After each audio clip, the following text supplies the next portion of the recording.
তুমি আমাকে বলছিলে তুমি ফিরে আসো, তুমি 17 তারিখও বলছে চলে আসবো, মাতিপুরে শরীর দিব্যি দিয়ে বলছো, ছেলের মাথা গিয়ে বলছো তুমি ফিরে আসো, কোথায় আছো তুমি ফিরে আসো, নাহলে আমার কাছে ফোন করো, তুমি এরকম করো না, চলে আসো আমার কাছে, আমি বাঁচবো না তোমাকে ছাড়া, আমি বাঁচবো না, তুমি ঠিক আছে। চলে আসো। কি অবস্থা রে? ঠিক আছে। না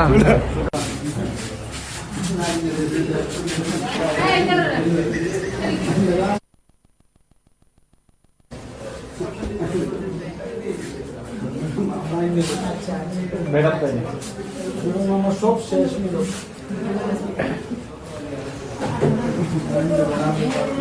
ওই ম্যাডামের ফোন দেন, ওই তাই না ম্যাডাম।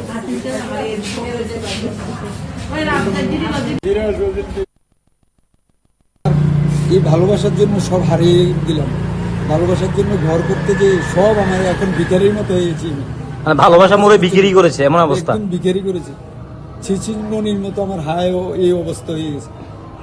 শিশিনরি বলতে ছিচিননি একটা গান আছে না, হ্যাঁ। তার মতো আমার এখন হাল হয়েছে, ভিখারির চেয়ে খারাপ অবস্থা আমার। ভালোবাসার জন্য কিডনি দিয়ে দিয়েছেন? ভালোবাসার জন্য আমি কিডনি দিয়েছি। এখন টাকাগুলো নিয়ে পালিয়ে গেছে এখন সে। প্রমাণটা কি? দেখুন কিডনি, এই যে আমি কলকাতা আরেন ঠাকুরে কিডনি দিয়েছি, আমার স্ত্রী সই করেছে, স্ত্রী হিসেবে ওই একটা কিডনি দিতে অনেক কাগজপত্র প্রয়োজন হয়, ওর সাথে আমার ডিএম ম্যারেজ সব কিছু, SDM marriage, Aadhaar card I card সব আছে। এই যে কোথায় দিয়েছেন? সব- রবীন্দ্রনাথ ঠাকুরে? রবীন্দ্রনাথ ঠাকুর। এই যে আমার স্ত্রীর নাম। ঠিক আছে, বিস্তারিত প্রয়োজন নেই, আমরা বুঝতে পেরেছি। ঠিক আছে। আচ্ছা, পুলিশ থেকে কি আশ্বাস পেলেন? পুলিশ বলছে চেষ্টা করবো।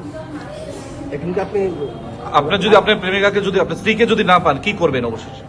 অবশেষে আমি নিজের জীবন দিয়ে দেবো, আমার নিজের জীবন দিয়ে দেবো, কারণ আমার জীবনে কোনো মূল্য নেই। তো আপনার যে স্ত্রী এখন আছে তার কি হবে তখন?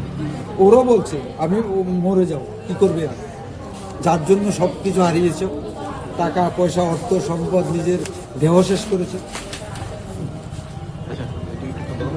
এবারে